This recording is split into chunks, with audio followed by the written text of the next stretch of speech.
Justin. என்னுடைய சொந்த ஊர் பக்கத்தில் இருக்கிற செம்பன்விளை. இந்த பகுதியில் நிறைய ஏரியாவில் நிறைய வீடுகளில் நான் ஒயரிங் வேலையெல்லாம் பண்ணியிருக்கிறேன். சிறுபிள்ளையாக இருக்கும்போது 7 வயதில் என்னுடைய தகப்பனாரை இழந்தோம். அப்போ நாங்கள் நாகர்கோயிலில் ஒரு வீடு இருந்தது எங்களுக்கு, அங்கே தான் தங்கியிருந்தோம். எங்கள் அப்பா இறந்த பிற்பாடு எங்கள் பாட்டி வீட்டில், எங்கள் அப்பாவுடைய சொந்த ஊர் இங்கே, அதனால் இங்கே நாங்கள் ஷிஃப்ட் ஆகி சென்ட் மேரி ஸ்கூலில் 12வது படிக்கும்போது 11, 12 படிக்கும்போது நானே வேலை செய்து நான் ஸ்கூலுக்கு போவேன், காலையில் நைட்டு வேலைக்கு போவேன். இப்படி என்னுடைய படிப்பை நான் தொடர்ந்தேன். ஆண்டவர் என்னை ஆசீர்வதித்தார். சென்ட் மேரி ஸ்கூலில் 2nd மார்க் எடுப்பதற்கு கர்த்தர் கிருபை செய்தார்.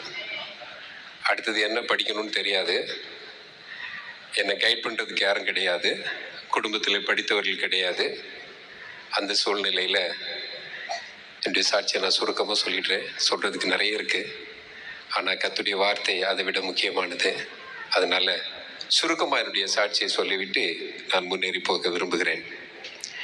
அந்த நாட்களிலே அடுத்தது என்ன செய்ய வேண்டும் என்று தெரியாது. செம்பன்விளை CSI சபையில் அங்கத்தினராக இருந்தேன்.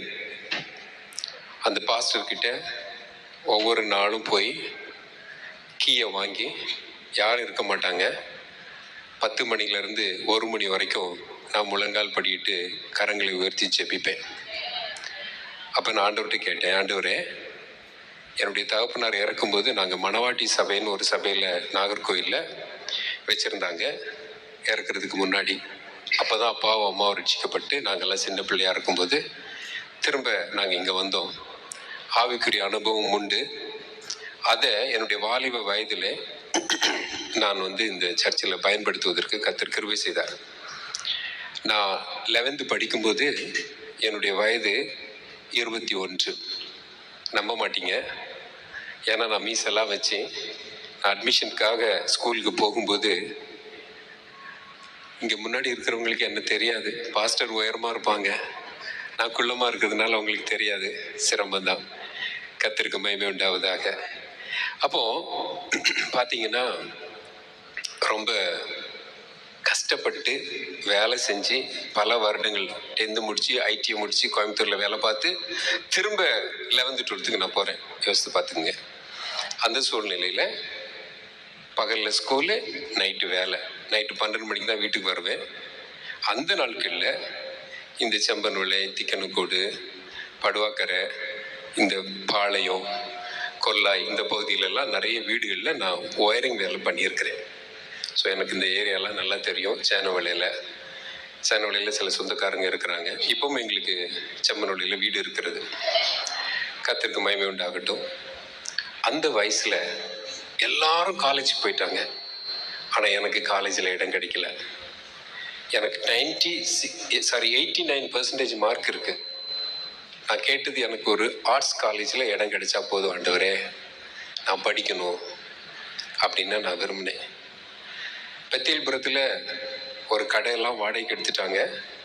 எனக்கு ஒயரிங் வேலை தெரியும், ப்ளம்பிங் வேலை தெரியும், இந்த எலக்ட்ரானிக்ஸ் வேலை தெரியும், வாட்ச் மெக்கானிக் தெரியும். இதெல்லாம் செய்கிறதுக்காக ஒரு கடையை வாடகைக்கு எடுத்த அந்த சூழ்நிலையில் ஒரு நாள் ராத்திரி ஆண்டவர் என்னோட பேசுகிறாரு, நீ படிக்கணும் அப்படின்னு. வயசு 21. வீட்டில் சொன்னால் யாரும் நம்ப மாட்டாங்க, அலோவ் பண்ண மாட்டாங்க. அப்பா இல்லை. எங்கள் அம்மாட்ட சொல்லும்போது அம்மா ரொம்ப கஷ்டப்பட்டாங்க. வேறு எந்த வருமானமும் கிடையாது, நாங்கள் தான் சம்பாதிக்கணும் இனி. அப்படிப்பட்ட சூழ்நிலையில் நீ படிக்க போறியே அப்படின்னு கேட்டாங்க. அப்போ நான் சொன்னேன், நீங்கள் எனக்கு 5 காசு செலவு பண்ண வேண்டாம், நானே வேலை செஞ்சு நானே படிக்கிறேன், ஓகே மட்டும் சொல்லுங்கள். அதே போல் ஓகே சொன்னாங்க. இங்கே வாடகைக்கு அட்வான்ஸ் கொடுத்துருந்த அந்த பணத்தெல்லாம் திரும்ப வாங்கிட்டு நான் மறுநாள் ஸ்கூலுக்கு போகிறேன். ஸ்கூலுக்கு போகும்போது வாத்தியார் கேட்குறாரு, உனக்கு எத்தனை சர்டிஃபிகேட் அப்படின்னு கேட்குறாரு. எனக்கு ஒரு சர்டிஃபிகேட் தான் சார், ஆனால் என் குடும்பம் இந்த தான் நிலைமை அப்படின்னு சொன்னப்போ, சரின்னு இறக்கப்பட்டு எனக்கு அட்மிஷன் கொடுத்தாங்க. அந்த வயசில் யாருக்கும் அட்மிஷன் தர மாட்டாங்க. அட்மிஷன் கிடச்சிச்சு, மார்க்கும் கிடச்சிச்சு. அதுக்கு பிறகு நடந்தது தான் ரொம்ப கஷ்டமான விஷயம். என்ன அப்படின்னா, காலேஜில் எல்லாம் ஒரு ஜியோ வந்துருச்சு. அந்த வருஷத்தில் மட்டும்தான் அந்த ஜியோ இருந்துச்சு. அது என்னன்னா, 21 வயசானவங்களுக்கு ஆர்ட்ஸ் காலேஜில் இடம் கொடுக்கக்கூடாது. 21 வயசு கம்ப்ளீட் ஆனால் ஆர்ட்ஸ் காலேஜில் இடம் கிடைக்காது. அந்த நேரத்தில் இது எனக்கு தெரியாது. நான் ஒவ்வொரு காலேஜ்லேயும், கன்னியாகுமரி மாவட்டத்தில் இருக்கக்கூடிய எல்லா காலேஜ்லேயும் அப்ளை பண்ணியிருக்கேன். என்னுடைய நம்பிக்கையெல்லாம் எனக்கு ஒரு ஹிஸ்ட்ரி குரூப்பாச்சும் கிடைக்கும். கிடைக்கல. 15 நாள் 20 நாள் வெயிட் பண்ணேன். எனக்கு கார்டு திரும்ப வரல. இந்த ஒவ்வொரு அப்ளிகேஷனையும் போடுறதுக்கு நான் ஒரு வாரம் வேலை செஞ்சாதான் அந்த அப்ளிகேஷன் போட முடியும். அப்படிப்பட்ட சூழ்நிலையில் இருந்த எனக்கு காலேஜில் அட்மிஷன் கிடைக்கல அப்படின்னு சொல்லும்போது என்னால் சகித்து கொள்ள முடியல. அப்போ தான் நான் உட்காந்து செம்பனோலை சபையில் 3 மாதம் காலையில் 10 மணிலேருந்து 1 மணி வரைக்கும் யாரும் பார்க்காத இடத்துல முழங்கால் படியிட்டு ஆண்டவரை நோக்கி கூப்பிட்டேன். கர்த்தர் என் சத்தத்தை கேட்டார். ஹல்லேலூயா. சுருக்கமாக சொல்கிறேன், என் ஆண்டவர் என்னை என்ஜினியர் ஆக்கணும்னு விரும்புறதுனால என் தேசத்துக்கு ஒரு புதிய சட்டத்தை கொடுத்தார். ஹல்லேலூயா. என்ஜினியரிங் காலேஜுக்கு அந்த ரெஸ்ட்ரிக்ஷன் இல்லை. என்ன ஆண்டவர் என்ஜினியராக மாற்றினார். 4 வருஷம் பலவிதமான பாடுகள், உபத்திரவங்கள். தமிழ் மீடியத்திலிருந்து போனதுனால கார்னியாவில் கர்த்தர் எனக்கு இடத்தை கொடுத்தார். அங்கேருந்து முடிச்சு வரும்போது ஆண்டவர் சொன்னார், அங்கே தினகரன் ஐயா சொன்னாங்க, those who are going out of cornea, cornea விட்டு யாரெல்லாம் வெளியே போகிறாங்களோ அவங்களுக்கு 2 டிகிரி. என்ன டிகிரி அப்படின்னு கேட்டால், bachelor of engineer, bachelor of evangelist. Hallelujah. ஆண்டவர் எங்களை அந்த நாட்களில் அப்படி பயன்படுத்தினார். அந்த ஊர்ல எல்லாம், கிராமங்கள்ல எல்லாம் ஊழியம் செய்யும்படியான கர்த்தர் கிருபை செஞ்சார். கர்த்தர் ஊழியக்காரனாகவே என்னை வெளியே கொண்டு வந்தார். ஹல்லேலூயா. குடும்பம் பயங்கரமான வறுமை, ரொம்ப கஷ்டப்பட்டு கடன் என்ஜினியரிங் முடிச்சு வெளியே வரும்போது எனக்கு 2 லட்சம் ரூபாய் கடன் என் தலையில. ஹல்லேலூயா. நீ உங்க பிள்ளைகளுக்கெல்லாம் கடன் இல்லாம படிக்க வைக்கணும்னு சொல்லிட்டு சம்பாதிச்சு வச்சிருப்பீங்க. ஆனா எனக்கு அப்படிப்பட்ட வாய்ப்பு கிடைக்கல. கர்த்தர் எனக்கு இருந்தார். ஹல்லேலூயா. என் ஆண்டவர் என்னை படிக்க வைக்கணும்னு தீர்மானித்தார். அந்த படிப்பை நான் ஆண்டவருக்காகவே கொடுக்கணும்னு தீர்மானித்தேன். ஹல்லேலூயா. முடிஞ்சது. உடனே ஜேம்ஸ்ல ஊழியத்துக்கு போனேன், பீகார்ல. ஹல்லேலூயா. பாஷை தெரியாத இடத்துல 2 வருஷம் கமிட் பண்ணி என்னுடைய வாழ்க்கையை நான் 2 வருஷம் கர்த்தருக்கு கொடுத்தேன். அந்த நாட்களில் எங்களுக்கு திருமணமானது. என்னுடைய மனைவி இன்றைக்கு விழுப்புரம் சபையில், இன்னைக்கு அவங்க தான் ஆளினால் எல்லாமே பண்ணிட்டு இருக்கிறாங்க. கர்த்தர் ஒரு வல்லமையான வரங்கள் நிறைந்த ஒரு நல்ல மனைவியை கர்த்தர் கொடுத்தார். 2 அருமையான பிள்ளைகளை கர்த்தர் கொடுத்தார். என்னுடைய மகன் இங்கே இருக்கிறான், மகள் ஊரில் இருக்கிறான். கர்த்தருக்கு மகிமை உண்டாகட்டும். அந்த 2 வருஷத்தை முடிச்சுட்டு வெளியே வரும்போது எங்கள் கையில் ஒன்றுமே கிடையாது. நாங்கள் வெறும் 0. குடும்பத்தில் இவ்வளோ கஷ்டம் இருக்குதே, ஒரு வீடு கிடையாது, ஒரு சந்தோஷமாக இருக்கிறதுக்கு செலவு பண்ணுறதுக்கு கையில் காசு கிடையாது. நாங்கள் ஊழியக்காரங்களாக இருக்கும்போது 3500 ரூபாய் எங்களுக்கு ஸ்டைஃபன் தருவாங்க, மிஷினரி ஸ்டைஃபன் சொல்லி. கர்த்தர் என்னை அளவில்லாமல் ஆசீர்வதிப்பதற்கு சித்தம் கொண்டார். ஹல்லேலூயா. நான் ஜெபம் பண்ணேன், ஆண்டவரே 2 வருஷம் கொடுங்க ஆண்டவரே, எங்கேயாவது வெளிநாட்டுக்கு கூப்பிட்டு போங்க ஆண்டவரே. 2 வருஷம் முடிச்சுட்டு நான் திரும்ப உங்களுக்கு ஊழியத்துக்கு வந்துடுறேன் ஆண்டவரே. எங்கள் அம்மா ஒரு வீட்டில் ஒரு வீடு கட்டி அந்த வீட்டில் நான் தங்க வச்சுட்டு நான் வந்துடுறேன் ஆண்டவரே இப்படின்னு ஆண்டவர்கிட்ட சொன்னேன். ஹல்லேலூயா. கர்த்தர் என்னை வெளிநாட்டுக்கு கொண்டு போனார். ஹல்லேலூயா. இன்டர்வியூ எப்படி நடந்து தெரியுமா? பாம்பேல நிறைய பேருக்கு சவுதி அரேபியாவிலேருந்து வந்திருக்காங்க. அவர் நிறைய அந்த சிவி எல்லாம் கட்டாக வச்சிருக்கிறார். எல்லாருடைய இன்டர்வியூ முடிச்சாச்சு. கடைசியாக என்ன கூப்பிட்றாங்க, நான் உள்ளே போகிறேன். அவர் கேட்டது ஒரே ஒரு கேள்விதான், உன் பேர் என்ன? ஜஸ்டின். நீ கிறிஸ்டியனா? ஆமாம் நான் கிறிஸ்டியன். என்ன கிறிஸ்டியன்? நான் சொன்னேன் பெண்டிகாஸ்டல் கிறிஸ்டியன். ஹல்லேலூயா.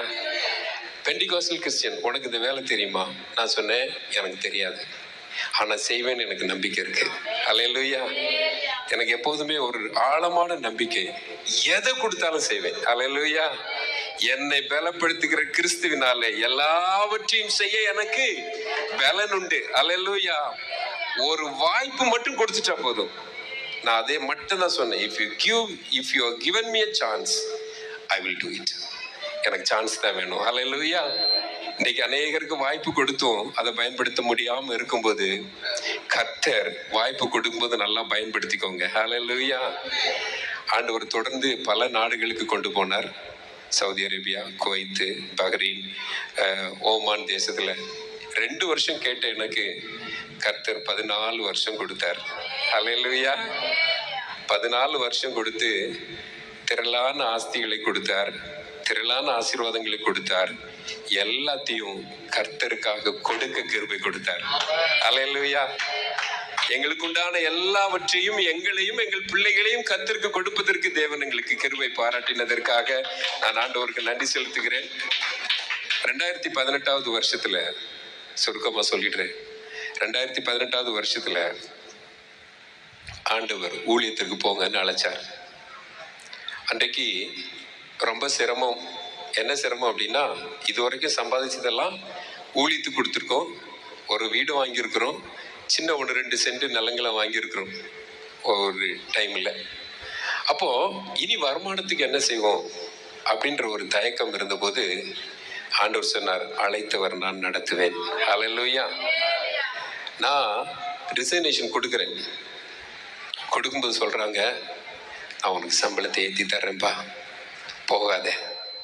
அன்னைக்கு எனக்கு சம்பளம், ஆண்டுடைய நாமத்தின் மகிமைக்காக சொல்றேன், பெருமையா சொல்லல, நம்முடைய இந்திய ரூபாய்க்கு 4.5 லட்சம் ரூபாய் சம்பளம். அல்லேலூயா. ஒன்றுமில்லாத என்ன, குடும்பத்தின் வறுமையில இருந்த என்ன ஆண்டவர் அங்க வரைக்கும் கொண்டு போயிட்டு சொன்னாரு. என்ன ஒரு மேனேஜரா உயர்த்தினார். அல்லேலூயா. ரொம்ப கஷ்டப்பட்டேன், ரொம்ப கஷ்டப்பட்டேன். எனக்கு தெரியாத வேலை, ஆபீஸ்ல உட்கார்ந்து வேலை பார்க்கணுன்ற ஆசை, தெரியாத வேலை, மிகவும் கடினப்பட்டேன், இரவு பகலை உழைத்தேன். ஆண்டவர் என்னை உயர்த்தினார். எல்லா கம்பெனில உயர்த்தி உயர்த்தி மேல என்னுடைய பேர் பெற்றவனாய் மாற்றினார். அல்லேலூயா.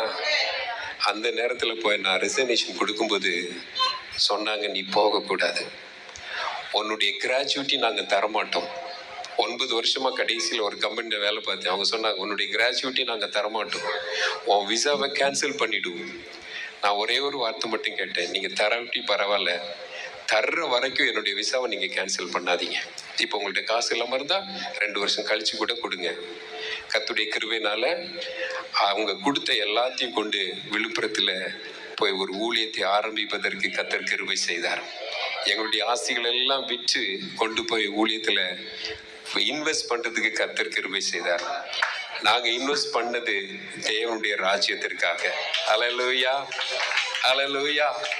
ஆண்டவருக்கு மகிமை உண்டாகும்படியா நான் சொல்லுகிறேன், இன்றைக்கு நாங்க தியாகம் பண்ணதுனால அநேக ஜனங்கள் ஆண்டவரை அறிந்து கொண்டே இருக்கிறார்கள். ஜாதிகள் என்று மலையாளத்துல சொல்ற வார்த்தை நம்ம எல்லாரும் அப்படியே பழகிக்கிட்டோம். அல்லேலூயா. நான் குவைத்தில் இருக்கும்போது ஒரு மலையாள சபையில ஐபிசி, பிசிகேங்கிற சபையில, Pentecostal church of Kuwait, IPC, அதுல ஒவ்வொரு வாரமும் போய் நாங்க எங்களுடைய எடிஃபிகேஷனுக்காக நாங்க அங்க ஆராதனையில கலந்து கொள்ளுவோம். ஆனா வெளியே கேம்பில் போய் ஊழியம் செய்வோம். ஒரு ஆத்துமாக்களை கொண்டு வரதுக்கு 300 கிலோமீட்டர் 400 கிலோமீட்டர் டிரைவ் பண்ணணும். அப்படியெல்லாம் ஊழியம் செய்வதற்கு கர்த்தர் கிருபை பாராட்டினார். அங்க அந்த சபையில பாத்தீங்கன்னா மலையாளத்துல ரொம்ப நல்லா ஆராதிப்பாங்க.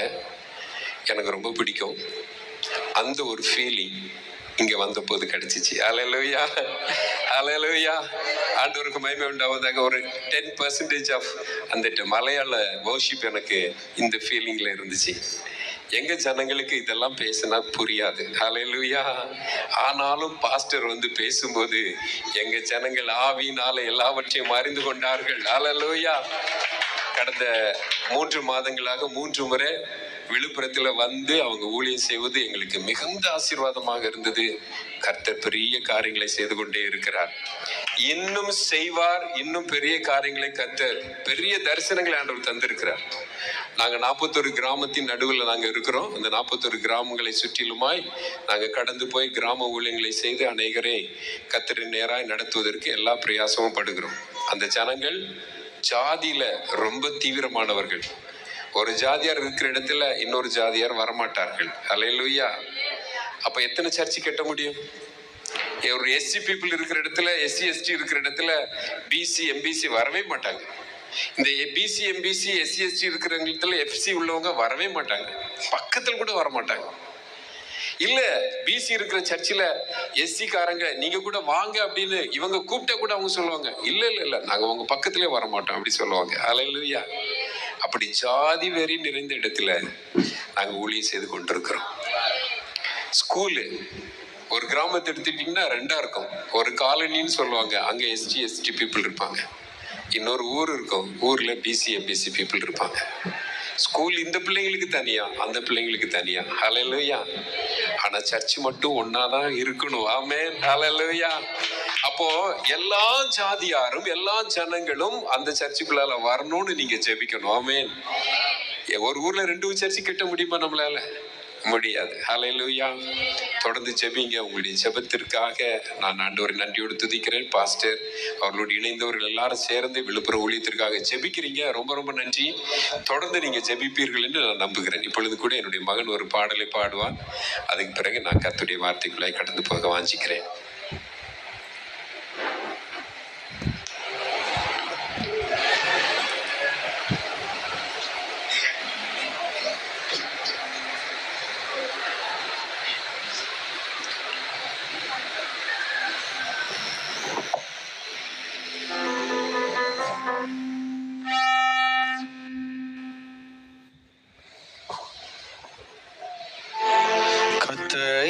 தெய்வமாக கொண்டோ இதுவரையில் வெட்கப்பட்டதில்ல, அவரையே ஆதரவாய் கொண்டோ நடுவழியில் நின்று போவதில்லை.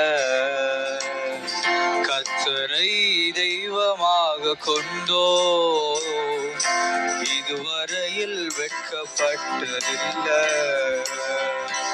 அவரையே ஆதரவாய் கொண்டோ நடுவழியில் நின்று போவதில்லை. வேண்டும் போதெல்லாம் என் பலனானாரே, வாழ்க்கை முழுவதும் என் துணையானாரே. ஜெபிக்கும் போதெல்லாம் என் பதிலானாரே, வாழ்க்கை முழுவதும் என் துணையானாரே. ஆராதிப்போமே அவரை முழு மனதாய், ஆராதிப்போமே அவரை தலைமுறையாய், ஆராதிப்போமே அவரை முழு மனதாய், ஆராதிப்போமே அவரை தலைமுறையாய். வெறுமையானதை முன்னறிந்ததாய் தேடி வந்து என் படகில் ஏறிக்கொண்டாரே. வெறுமையானதை முன்னறிந்ததால் தேடி வந்து என் படகில் ஏறிக்கொண்டாரே. இரவு முழுவதும் பிரயாசப்பட்டும் நிரம்பாத என் படகை நிரப்பிவிட்டாரே. இரவு முழுவதும் பிரயாசப்பட்டும் நிரம்பாத என் படகை நிரப்பிவிட்டாரே. ஆராதிப்போமே அவரை முழு மனதாய், ஆராதிப்போமே அவரை தலைமுறையாய், ஆராதிப்போமே அவரை முழு மனதாய், ஆராதிப்போமே அவரை தலைமுறையாய். வாக்கு தந்ததில் கொண்டு சேர்த்திட பாதையெல்லாம் நிழலாக கூட வந்தாரே. வாக்கு தந்ததில் கொண்டு சேர்த்திட பாதையெல்லாம் நிழலாக கூட வந்தாரே. போகும் வழியெல்லாம் உணவானாரே, வாக்கு தந்த கானானை கையளித்தாரே. போகும் வழியெல்லாம் உணவானாரே, வாக்கு தந்த கானானை கையளித்தாரே. ஆராதிப்போமே அவரை முழு மனதாய், ஆராதிப்போமே அவரை தலைமுறையாய், ஆராதிப்போமே அவரை முழு மனதாய், ஆராதிப்போமே அவரை தலைமுறையாய். அப்படியே கண்களை மூடி நாம் கர்த்தரை நோக்கி பார்க்கலாம். ஹல்லேலூயா. ஆராதிப்போம் அவரை தலைமுறையாய் முழு மனதாய். ஹல்லேலூயா, ஹல்லேலூயா, ஹல்லேலூயா, ஹல்லேலூயா. எல்லாரும் அப்படியே கொஞ்ச நேரம் ஆவியில நிறைந்து ஒரு 2 நிமிஷம் அந்நிய பாஷையில பேசி அப்படியே ஆவியில நிரம்புவோம். ஹல்லேலூயா. ஓ ரிமாச்ச தர தீர நமோ ஷபரி பல பர பப பப உட்கார சித்தர ஓ ரபு நம சந்தர தீர லபு நம ரிச் லோஹு ரபு நம ஷல தீர தலபா ரிச் அல்லாஹு ரபு நம ஷபா லிப தர தீர லபு nama richal taro hudamuni antara dira labura bari raitga yar vitga richa pautre teri ni mahura usha bari baltrao ripa khaba labuna vashandara dira laguna ma shattara tese ripraboho simri prahola taraho riprahom tre trishakhatar hoda ta ta ta ta ribahom te syatra dira laguna ma rao shau ripta saka nimantara dira la baba விழுந்து கிடக்கிறவனை தூக்கி விடுகிற எங்கள் நல்ல தெய்வமே, இந்த கால வேளையிலே கர்த்தர் எங்களோடு கூட பேசும்படியாக எங்களை ஒப்புக் கொடுக்கிறோம். ஆண்டவரே, பரிசுத்த ஆவியானவர் இடைபடுவீராக. ஒவ்வொரு இருதயமும் திறக்கப்படுவதாக. எல்லா தடை கற்களும் இயேசுவின் நாமத்தினாலே விலகி போவதாக. தேவாவியானவர் எங்களோடு கூட பேசும்படியா இடைபடும்படியா எங்களை முற்றிலுமாய் அர்ப்பணிக்கிறோம். ஆண்டவரே, சிந்தைகள் எல்லாவற்றையும் இயேசு கிறிஸ்துவின் நாமத்தினாலே சிறைப்படுத்துகிறோம். ஆவியானவருடைய சத்தத்திற்கு கீழ்ப்படிய ஒப்புக் கொடுக்கிறோம். இயேசுவின் நாமத்தில் பிதாவே, ஆமென். ஹல்லேலூயா. சத்தமா சொல்லுவோம், ஹல்லேலூயா. கர்த்தருக்கு மகிமை உண்டாவதாக. நம்முடைய ஆண்டவர் துயரத்தில் கிடக்கிற யாரா இருந்தாலும் அவரை நோக்கி பார்க்கும்போது தூக்கி விடுகிற தேவன். ஹல்லேலூயா. என்ன துயரமா இருந்தாலும் அருமையான தேவனுடைய பிள்ளைகளே, அநேக துயரங்களை அடைந்திருக்கிறோம். ஆனால் எல்லா துயரத்திலையும் அவர் போதுமானவராய் இருந்து தூக்கி நிறுத்தினார், எழும்ப பண்ணினார், ஓட செய்தார், பறக்க வைப்பார். அதே காரியத்தை உங்களுக்கும் ஆண்டவர் செய்ய வல்லமையுள்ளவராக இருக்கிறார். ஆமென். ஹல்லேலூயா. இந்த நாளில் கர்த்தர் உங்களுக்கான நல்ல வார்த்தைகளை வைத்திருக்கிறார். மனம் திறந்திருங்கள், கர்த்தர் உங்களோடு கூட பேசுவாராக. ஏசாயா 52வது அதிகாரம் 1 முதல் 3 வரைக்கும் வேகமா வாசிக்கலாம். எழும்பு, எழும்பு, எழும்பு, எழும்பு, எழும்பு சீயோனே, உன் வல்லமையை தரித்துக்கொள், உன் வல்லமையை தரித்துக்கொள். பரிசுத்த நகரமாகிய எருசலேமே, எருசலேமே, உன் அலங்கார வஸ்திரங்களை, உன் அலங்கார வஸ்திரங்களை உடுத்திக்கொள், உடுத்திக்கொள். விருத்த சேதனம் இல்லாதவனும், விருத்த சேதனம் இல்லாதவனும், அசுத்தனும், அசுத்தனும் இனி உன்னிடத்தில் வருவதில்லை, இனி உன்னிடத்தில் வருவதில்லை. தூசியை உதறிவிட்டு, உதறிவிட்டு எழுந்திரு, எழுந்திரு. எருசலேமே, எருசலேமே, வீற்றிரு, வீற்றிரு. சிறைப்பட்டு போன சீயோன் குமாரத்தியே, சிறைப்பட்டு போன சீயோன் குமாரத்தியே, கழுத்தில் உள்ள கட்டுகளை, உன் கழுத்தில் உள்ள கட்டுகளை அவிழ்த்து விடு, அவிழ்த்து விடு. விலையின்றி விற்கப்பட்டீர்கள், விலையின்றி விற்கப்பட்டீர்கள், பணமின்றி மீட்கப்படுவீர்கள், பணமின்றி மீட்கப்படுவீர்கள் என்று கர்த்தர் சொல்லுகிறார். கர்த்தர் சொல்லுகிறார். ஹல்லேலூயா. இந்த 3 வசனத்திலே அநேக காரியங்களை அநேகர் தியானித்திருப்பீர்கள், அநேக காரியங்களை கற்றுக்கொண்டிருப்பீர்கள். இன்றைக்கு ஆண்டவர் எனக்கு கற்றுக் கொடுத்த காரியங்களை நேற்றுக்கு பாஸ்டர் 8 மணிக்கு 7 மணி இருக்கும் ஃபோன் பண்ணி, இப்பதான் நாங்க கொடைக்கானல் இருந்து இறங்குறோம் அப்படின்னு சொன்னாங்க. அப்ப நான் சொன்னேன், ஐயோ இவ்வளவு லேட்டா ஏன் இறங்குறீங்க, கொஞ்சம் ஏழையரா வந்திருக்கலாமே. இல்ல பாஸ்டர், ஊழியெல்லாம் முடியறதுக்கு டைம் ஆயிடுச்சு. எத்தனை மணிக்கு வந்து சேருவீங்க? 2 மணிக்கு வந்து சேருவேன் அப்படின்னு சொன்னாங்க. அப்ப நான் தீர்மானித்தேன், அவங்க வந்து சேர்ற வரைக்கும் நான் உட்காந்து ஜெபிக்கணும்னு தீர்மானித்தேன். ஹல்லேலூயா. 3 மணிக்கு அலாம் வைத்து எழும்புவது வழக்கம். 3 மணிக்கு அலாம் அடிக்கிற வரைக்கும் நான் ஜெபிச்சு இந்த மெசேஜ்ல ஆண்டவர் என்னோடு கூட பேசின வார்த்தைகளை நான் இன்னைக்கு உங்களுக்கு கொண்டு வந்திருக்கிறேன். ஹல்லேலூயா. கர்த்தர் உங்களோடு கூட பேசுவாராக. இந்த வசனத்துல முதல் நிறைய தியானிக்கிறதுக்கு நிறைய விஷயம் இருக்கு. முதல் வார்த்தையை நம்ம முதலாவது ஸ்டார்ட் பண்ணுவோம். எழும்பு, எழும்பு சீயோனே. சீயோன் என்றால் என்ன சொல்லுங்க? கர்த்தருக்கு ஸ்தோத்திரம். நான் அதற்கு முன்னாடி ஆவியானவர் எனக்கு உணர்த்தின ஒரு காரியத்தை நான் சொல்ல விரும்புகிறேன். எதுக்காக கை தட்டணும்னு பாஸ்டர் சொன்னாங்க? கை தட்டினா என்ன பெனிஃபிட்னு பாஸ்டர் சொன்னாங்க? மறந்துட்டீங்களா? என்ன? ஹார்ட் அட்டாக்கு வராது. ரொம்ப சந்தோஷமான விஷயம். ஹார்ட் அட்டாக் வராது. கை தட்டினா ஹார்ட் அட்டாக் வராது. நரம்பு மண்டலங்களிலே ஒரு கிளர்ச்சி உண்டாகி இரத்த ஓட்டம் சீர்பட்டு நிச்சயமா உள்ள இருக்கிற கொலஸ்ட்ரால் எல்லாம் கரைஞ்சு போய் அது ரொம்ப சந்தோஷமான காரியம் நம்ம சரீரத்துக்கு. அல்லேலூயா. ஆனா இன்னொரு விஷயம் இருக்கு. கை தட்டினா சாத்தான் ஓடுவான் அப்படின்னு தெரிஞ்சா நீங்க கை தட்டுறதுனால சாத்தான் ஓடுறத பெருசா நினைப்பீங்களா, காற்று சரியாகிறத பெருசா நினைப்பீங்களா? சாத்தான் ஓடுறதா பெருசா நினைப்பீங்க, அப்படித்தானே? அல்லேலூயா. அப்ப சாத்தான் ஓடணும். என்னுடைய இருதயத்துல கொலஸ்ட்ராலோ அல்லது ஹார்ட் ப்ராப்ளமோ சரியாகிறத விடவும் ரொம்ப முக்கியமானது என்னது? சாத்தான ஓட்டணும். எங்க இருந்து ஓட்டணும்? எங்க இருந்து ஓட்டணும்? இருதயத்திலிருந்து ஓட்டணும், நம்மிலிருந்து ஓட்டணும். அல்லேலூயா. ஒரு வசனத்தை எடுத்து வாசிக்கலாமா? யோபு 27வது அதிகாரம். யோபு 27வது அதிகாரம். நீங்க இந்த வசனத்தை பலமுறை வாசித்திருப்பீங்க, ஆனா இத உணர்ந்திருக்க மாட்டீங்க.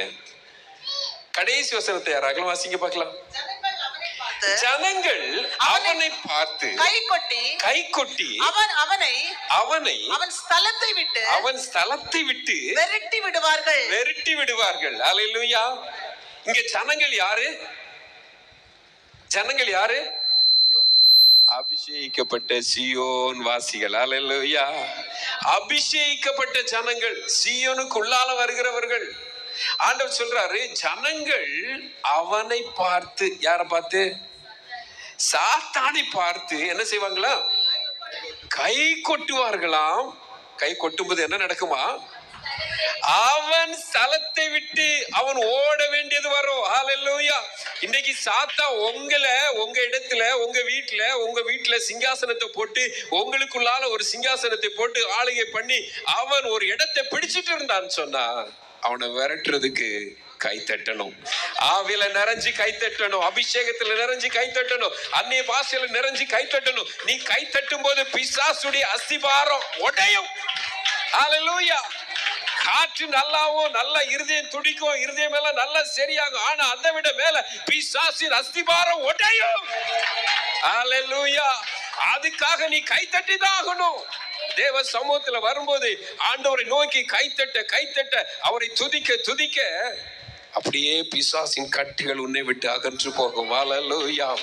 பல வருஷங்களாக தலைமுறையாக அடிமைப்பட்டு கிடைக்கிற காரியங்களில் கர்த்தர் சத்துருவின் அஸ்திபாரத்தை உடைத்து உனக்கு ஜெயத்தை கொடுப்பார். அதுக்காக நீ கை தட்டணும். ஆமென். அல்லேலூயா. இந்த வசனத்துல ஞாபகத்தில் வைத்துக் கொள்ளுங்கள். ஆண்டவர் சொல்கிறார், எழும்பு எழும்பு சீயோனே. சீயோன் என்பது சபை. ஹல்லேலூயா. ஆண்டவர் சபையை பார்த்து சொல்றாரு, சபையே நீ எழும்பு. கர்த்தருக்கு ஸ்தோத்திரம். சீயோன் குமாரத்தினா யாரு? புலம்பல்ல ஆண்டவர் 3 குமாரத்திகளை ஆண்டவர் சொல்றாரு. போன வாரத்துல நான் அதை தியானித்து எங்க சபையில பேசினேன். 3 குமாரத்திகள். ஒன்று சீயோன் குமாரத்தி, இன்னொன்று எருசலேம் குமாரத்தி, இன்னொன்று ஏதோம் குமாரத்தி. ஹல்லேலூயா. இன்றைக்கு நம்ம அதுக்குள்ளால போனேன்னா வெளியே வர முடியாது, அது பெரிய சப்ஜெக்ட். கர்த்தருக்கு ஸ்தோத்திரம். எழும்பு எழும்பு சீயோனே, சீயோன் குமாரத்தியே நீ எழும்பு, உன் வல்லமையை தரித்துக்கொள். அடுத்தது, பரிசுத்த நகரமாய் எருசலேமே உன் அலங்கார வஸ்திரங்களை உடுத்திக்கொள். கர்த்தருக்கு ஸ்தோத்திரம். ஆண்டவர் எழும்பு என்கிறார். சீயோனை பார்த்து சொல்றாரு, சீயோனே எழும்பு. இந்த சீயோனுக்கு 3 அர்த்தம் உண்டு. எனக்கு பைபிள் ஸ்டடி ரொம்ப பிடிக்கும். நான் பைபிளை ரொம்ப ஆழமா தியானிச்சு வாசிக்கிற ஆளு. சீயோனுக்கு 3 அர்த்தம் உண்டு. ஒன்று, உலக பிரகாரமான ஊர். சீயோன் என்கிற ஒரு ஊர் இருக்கு. ஹல்லேலூயா. சீயோன் மலை இருக்கிறது. கர்த்தருக்கு மகிமை உண்டாவதாக. 2வது, ஆவிக்குரிய அர்த்தம். அதுதான் சீயோன் என்பது சபை. இன்னொன்று, பரலோகத்துல ஒரு சீயோன் இருக்கு. ஆமென். ஹல்லேலூயா. சோ 3 அர்த்தம் இருக்கு. ஒன்று, லிட்ரல் மீனிங் அப்படின்னு சொல்லுவாங்க. அப்படின்னா நிதர்சனமான. சீயோன்னா என்னது? ஒரு ஊரு. ஹல்லேலூயா. ஸ்பிரிச்சுவல் மீனிங்னா என்ன? ஆவிக்குரிய அர்த்தம். அது சபை, மணவாட்டி. ஹல்லேலூயா. அடுத்தது எட்டர்னல் மீனிங். அப்படின்னா நித்தியம் அர்த்தம், நித்தியமான ஒரு அர்த்தம் அதற்குண்டு. அதுதான் பரலோகத்துல இருக்கிற சபை. அல்லேலூயா. இந்த பரலோகத்துல இருக்க சபைக்கு போறதுக்கு முன்னாடி பூலோகத்துல இருக்கிற சபைக்குள்ளால சீயோன் குமாரத்தியா யாரெல்லாம் மாறுவாங்களோ அவங்கதான் அந்த பரலோகத்துல சீயோனுக்குள்ளால போக முடியும். அல்லேலூயா. ஆண்டவர் சொல்றாரு, சீயோன் குமாரத்தியே நீ எழும்பு. சில வசனங்களை வாசிக்கும் போது அங்க தெரியும். சங்கீதம் 9:13 வாசிங்க. சங்கீதம் 9:13. இன்னொரு ஆள் 113:7. சங்கீதம் 9:13. மரண வாசல்களில் இருந்து என்னை தூக்கி விடுகிற கர்த்தாவே. போதும். ஆண்டவர் மரண வாசல்ல இருந்து என்ன செய்யறாரா? தூக்கி விடுகிறார். மரண வாசல்ல இருந்து ஆண்டவர் தூக்குகிறார். அடுத்தது 113:7. சிறியவனை புழுதியிலிருந்து தூக்கி விடுகிறார், எளியவனை குப்பையிலிருந்து உயர்த்துகிறார். போதும். அப்ப சிறியவனை எங்க இருந்து தூக்குறாரு? மரண வாசல்ல இருந்து தூக்குறாரு, குப்பையிலிருந்து தூக்குறாரு. இன்னொரு வசனம் 146:8. கர்த்தர் வாசிங்க. குருடரின் கண்களை கர்த்தர் திறக்கிறார். குருடரின் கண்களை கர்த்தர் திறக்கிறார். மடங்கடிக்கப்பட்டவர்களை கர்த்தர் தூக்கி விடுகிறார். நீதிமான்களை. போதும். ஹல்லேலூயா. அப்போ யாரெல்லாம் ஆண்டவர் தூக்கி விடுறாரு? சிறுமைப்பட்டவர்களை, குப்பையில் இருக்கிறவர்களை, மடங்கடிக்கப்பட்டவர்களை, இவங்க எல்லாரும் ஆண்டவர் என்ன செய்யறாரு? தூக்கி விடுகிறார். எழும்புறதுக்கு முடியாது. அவங்க என்ன செய்யணும்? தூக்கி விடப்படணும். ஹல்லேலூயா. நல்லா என்ன நீங்க நல்லா ஃபாலோ பண்ணிட்டு வாங்க. இவங்களெல்லாம் தூக்கி விடுறதுக்கு யாராவது ஒரு ஆள் வேணும். மடங்கடிக்கப்பட்டவர்கள், சிறுமியானவர்கள், குப்பையில கிடக்கிறவர்கள், இவர்கள் எல்லாரும் தூக்குறதுக்கு அவங்களால எழும்ப முடியாது. ஹல்லேலூயா. ஆனா ஆண்டவர் சீயோனை பார்த்து சொல்றாரு, எழும்பு. ஹல்லேலூயா. சீயோன் என்ன செய்யணும்? எழும்பணும். தூக்குறதுக்கு யாராச்சும் வருவாங்க அப்படின்னு காத்துட்டு இருக்க கூடாது. நீங்க எல்லாரும் பார்த்திருப்பீங்க, சிறு பிள்ளைகளை அப்படியே நடக்க ஆரம்பிக்கும் போது, கொஞ்சம் வேகமா ஓட ஆரம்பிக்கும் போது பட்டுன்னு விழுந்தாங்க அப்படின்னா அப்படியே சுத்தி முத்து பார்ப்பாங்க. பார்த்துட்டு யாராவது பார்க்கல அப்படின்னா அவங்களாவே என்ன செஞ்சிருவாங்க? எழும்பிடுவாங்க. ஹல்லேலூயா. ஆனா யாராவது பார்த்தா உடனே அழுதுருவாங்க. அழுது என்ன செய்வாங்க? அப்படியே கையை வைத்து அழுவாங்க. யாராச்சும் போய் தூக்கணும். ஆனா சீயோன் குமாரத்தி அப்படி அல்ல. ஹல்லேலூயா. சீயோன் குமாரத்தி அவ விழுந்தாலும் எழும்பணும். ஹல்லேலூயா. சீயோன் குமாரத்தியை பார்த்து ஆண்டவர் சொல்லுகிறார், நீ முடமல்ல, நீ எழும்பணும். ஹல்லேலூயா. எழும்புகிறவளதான் ஆண்டவருக்கு பிடிக்கும். எழும்புகிறவள் தான் ஆண்டவருக்கு வேணும். எழும்பணும். நீ அப்படியே படுத்துக்கிட்டு ஐயோ கையை வைத்துட்டு யாரும் எனக்கு இல்ல, யாரும் எனக்கு உதவி செய்வார் இல்ல, என்னை கேட்பார் இல்ல, என்னை பார்ப்பார் இல்லைன்னு சொல்லிட்டு அப்படியே அழுதுட்டு இருப்பது ஆண்டவருக்கு சித்தம் அல்ல. நீயா எழும்பணும். அதுக்காக தான் நீ சீயோனுக்குள்ள ஆண்டவர் கொண்டு வந்திருக்கிறார். ஹல்லேலூயா. அநேகருடைய எதிர்பார்ப்பு என்ன தெரியுமா? ஐயோ பாஸ்டர் என்ன தூக்க மாட்டாரா? பாஸ்டர் அம்மா எனக்காக ஜெபிக்க மாட்டாங்களா? சபை எனக்காக உபவாசம் பண்ணாதா? ஆண்டவர் சொல்றாரு, நீ எழும்பு. ஹல்லேலூயா. நீ எழும்பாத வரைக்கும் உனக்கு ஜெயம் கிடையாது. ஆமென். ஹல்லேலூயா. தெபோரா எழும்பாத வரைக்கும் என்ன இல்ல? ஜெயம் இல்ல. ஹல்லேலூயா. ஸ்தோத்திரம். கர்த்தருக்கு மகிமை உண்டாவதாக. அவர் யாரை எழுப்பி விடுறார் அப்படின்னா, சிறுமியானவர்களை, பொழுதில் கிடக்கிறவர்களை, ஒடுக்கப்பட்டவர்களை, நெருக்கப்பட்டவர்களை. ஆனா நீங்களும் நானும் அந்த கேட்டகரியிலே கிடையாது. எத்தனை பேர் நம்புறீங்க? ஹல்லேலூயா. ஐயோ இன்னமும் நானும் ஒடுங்கிட்டு தான் இருக்கிறேன், இன்னமும் நான் புழுதியில தான் கிடைக்கிறேன், இன்னும் நான் குப்பையில தான் இருக்கிறேன் அப்படின்னு யாராவது சொல்றீங்களா? கை வைத்துங்க பார்க்கலாம். ஹல்லேலூயா. நம்ம சிறுமைப்பட்டவர்கள் அல்ல, நாம எழுப்பப்பட்டவர்கள். ஹல்லேலூயா. நாம கழுவப்பட்டவர்கள். நாம் சீயோன் குமாரத்தி. ஆண்டவர் சொல்றாரு, சீயோன் குமாரத்தியே நீ எழும்பித்தான் ஆக வேண்டும். ஹல்லேலூயா. ஒரு மனுஷன் அப்போஸ்தலர் 3வது அதிகாரத்துல வாங்க. ஒரு சப்பானியான ஒரு மனுஷன், அவன் பிறந்த பொழுதே சப்பானி. அவன் வைக்கப்பட்டிருந்த இடம் அலங்கார வாசல். ஹல்லேலூயா. இந்த அலங்கார வாசல்ல அவன் கிடக்கிறான். அலங்கார வாசல்னா என்ன அர்த்தம்? Decorated door, entrance. ஹல்லேலூயா. ஒரு மணவரைக்குள்ளால அல்லது ஒரு நல்ல கல்யாண விருந்து வீட்டுக்குள்ளால போகும்போது நம்ம எல்லாரும் ஒரு அலங்காரமான வாசலை பார்த்து அதை தான் கடந்து போகும். நல் வரவு அல்லது வெல்கம் என்று எழுதப்பட்டிருக்கும். வாழை மரம் நட்டிருப்பாங்க, வேற ஒல்த்தி என்னெல்லாமோ நட்டிருப்பாங்க. நட்டு ரொம்ப அழகா சிங்காரிச்சு சீரியல்லாம் போட்டு அருமையாக இருக்கும். இதே போல எருசலேம் தேவாலயத்திற்குள்ளால ஜெப வேளையில இவர்கள் பிரவேசிக்கிறார்கள். யாரெல்லாம்? பேதுருவும் யோவானும். பேதுரு யோவான் அங்க பிரவேசிக்கிற அந்த நேரத்துல இந்த அலங்கார வாசல் அலங்காரம் இல்லை. அங்க ஒரு முடமானவன் கிடக்கிறான். அல்லேலூயா. அது அசிங்கமான நிலைமையில இருக்கிறது. அவன் பிச்சை கேட்டு கொண்டிருக்கிறான். ஆனா ஆலயத்துக்கு போகிற வாசல் அலங்கார வாசல்னு பேரு. ஆனா அந்த இடத்துல கிடந்த அந்த அவனை பார்த்து இவங்க சொல்றாங்க, என்ன சொன்னாங்க? வாசிங்க பார்க்கலாம்.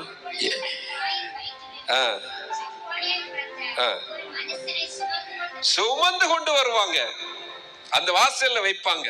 ஒவ்வொரு நாளும் சுமந்து கொண்டு வருவார்கள். அல்லேலூயா. அவன் தினமும் சுமக்கப்பட வேண்டியவனாய் இருந்தான்.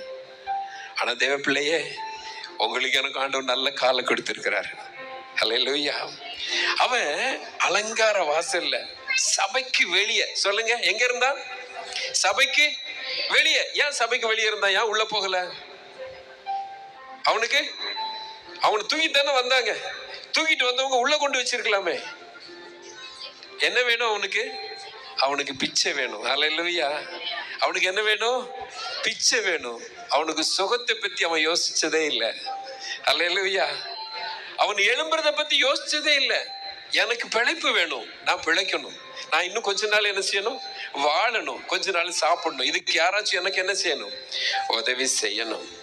அருமையான தேவனுடைய பிள்ளைகளே, வாசல் படியில இருக்கிறான், சர்ச்சுக்கு உள்ளால போகல, அவனுக்கு விடுதலை கிடைக்கல. அல்லேலூயா. விடுதலை கிடைக்கவே இல்லை. ஒருவேளை நான் நினைக்கிறேன், ஒரு 40 நாளைக்கு முன்னாடி அல்லது ஒரு 20 நாளைக்கு முன்னாடி இயேசு அந்த வழியாதான் வராரு. சாட்டை எடுத்து விளாசுன்னு விளாசுறாரு. ஆலயத்துக்குள்ள தானே என்னெல்லாம் செஞ்சாரு. ஆனா இயேசு அலங்கார வாசல் வழியா பிரவேசிக்கலன்னு நான் நினைக்கிறேன். அல்லேலூயா. என் ஆண்டவர் அலங்கார வாசல் வழியா வந்திருந்தாரு அப்படின்னா நிச்சயமாகவே இவனை சந்தித்திருப்பார், இவனை தூக்கி விட்டிருப்பார். அல்லேலூயா. ஆனால் ஆண்டவர் அங்க ஒரு அற்புதமான காரியத்தை விட்டு செல்கிறார்.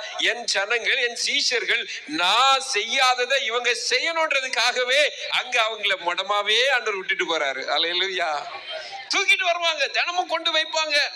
இவன் பிச்சை எடுத்துருவான், அந்த காசையும் வாங்கிட்டு அவனையும் தூக்கிட்டு போயிடுவாங்க. அல்லேலூயா. அவங்களுக்கு வேண்டியதெல்லாம் பிழைப்பு தான், விடுதலை இல்லை.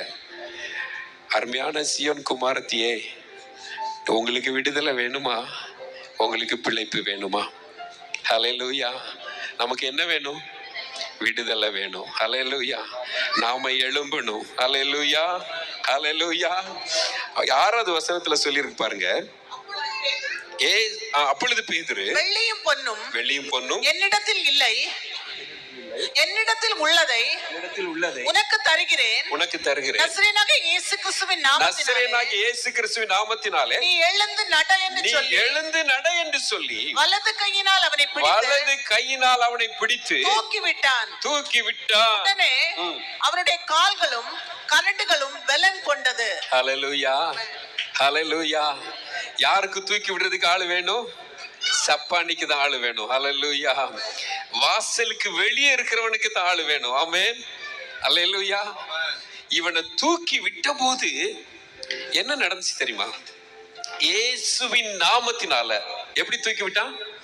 இயேசுவின் நாமத்தினால. இயேசுவின் நாமத்தை சொன்ன உடனேயே அவங்க விடுதலை நடக்குது. அல்லேலூயா. இயேசுவின் நாமத்தை அன்னைக்கு ப்ரொனவுன்ஸ் பண்ணது யார் அப்படின்னா பேதுரு யோவானும். அல்லேலூயா. பேதுரு யோவானும் ப்ரொனவுன்ஸ் பண்ணி அப்படியே அவனை கையை பிடிச்சு இயேசுவின் நாமத்தினால எழுந்து நட என்று சொன்னபோது அவன் என்ன செஞ்சானா? அவன் குதித்து எழும்புகிறான். அல்லேலூயா. அவன் குதித்து எழும்புகிறான். குதித்து எழும்பி நின்று நடந்தான். நடந்து குதித்து தேவனை துதித்துக் கொண்டு அவர்களுடனே கூட தேவாலயத்துக்குள் பிரவேசித்தான். அல்லேலூயா. இந்த மனுஷனுக்கு ரொம்ப ஆசை. எதுக்கு? உள்ள போகணும். ஆமென். இவனுக்கு உள்ள போகணும் ரொம்ப ஆசை. ஆனால் அவனை சுமந்தவர்களோ அவனை வெளியவே வச்சுட்டு போயிருவாங்க. அவங்களுக்கு விசுவாசம் இல்லை. அல்லேலூயா. ஆலயத்துக்குள்ள போனா ஒருவர் இருக்கிறார், அவர் நிச்சயமாகவே அவனை தூக்கி நிறுத்துவார், அவனை எழுப்பி விடுவார், அவனை நடந்து வேலை செஞ்சு சம்பாதிச்சு நம்மளை காப்பாத்துவோன்ற அந்த நம்பிக்கை அவர்களுக்கு இல்லாதபடினால அவனை வாசல்லையே வச்சுட்டு போயிருவாங்க. அல்லேலூயா. ஆனால் அன்றைக்கு அவனுக்கு விடுதலை நாளா இருந்தது. அவன் எழும்பின ஆவேசத்துல அப்படியே துள்ளுறான், குதிக்கிறான், குதித்து நடந்து பார்க்கிறான், அவனுக்கு எல்லாமே சரியாயிருச்சு. அல்லேலூயா. அருமையான தேவனுடைய பிள்ளைகளே, ஸ்தோத்திரம். யாருக்கு? வெளியில இருக்கிறவங்கள தான் தூக்கி விடணும். ஆமென். ஆனா சீயோன் குமாரத்தை தூக்கி விடுறதுக்கு யாரும் வர வேண்டிய அவசியம் இல்லை. ஆல்ரெடி நீ தூக்கப்பட்டவள், நீ எழுந்து நிறுத்தப்பட்டவள், நீ தைரியமாய் போராடி ஓடும்படியாக ஆண்டவர் ஒன்று அழைச்சிருக்கிறார். அதனாலதான் சொல்றாரு, சீயோனே எழும்பு, எழும்பு சீயோனே. நீ எழும்புனாத்தான் உயர்வு வரும், நீ எழும்புனாத்தான் விடுதலை வரும், நீ எழும்புனாத்தான் ஆசீர்வாதம் வரும் ஆண்டவர் சொல்றாரு இன்றைக்கு. அல்லேலூயா. மடங்கடிக்கப்பட்டவர்களை ஆண்டவர் தூக்கி விடுகிறார். ஆனால் சீயோன் அவளாகவே எழும்பணும். ஆமென் சொல்லுங்களேன். அல்லேலூயா. இந்த சப்பானி சீயோன் எல்லாம் நமக்கு வேண்டாம். அல்லேலூயா. நாம சப்பானி சீயோன் குமாரத்தியா இருக்க கூடாது. வாசல் வெளியில அங்கே இருந்துற அப்படின்னு இருக்க கூடாது. ஆமென். நாம உள்ள இருக்கிறோம், நாம எழும்பித்தான் ஆகணும். அல்லேலூயா. கர்த்தருக்கு ஸ்தோத்திரம், மகிமை உண்டாவதாக. அப்போஸ்தலர் 9வது அதிகாரத்துல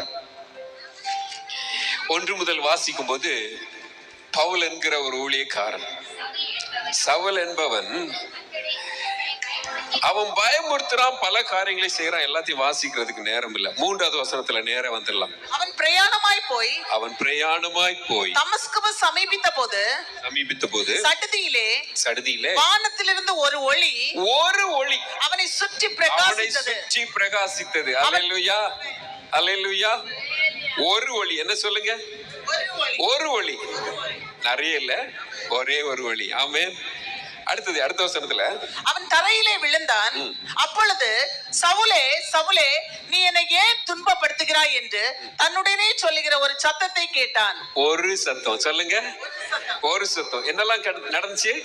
ஒரு ஒளி, ஒரு சத்தம். ஒரு ஒளி, ஒரு சத்தம். இவன் இதுக்கு முன்னாடி நிறைய ஒளிய பார்த்திருக்கிறான், நிறைய வழிய பார்த்திருக்கிறான், நிறைய சத்தத்தை கேட்டிருக்கிறான், நிறைய மேடைகள் இன்னும் முழங்கி இருக்கிறான்.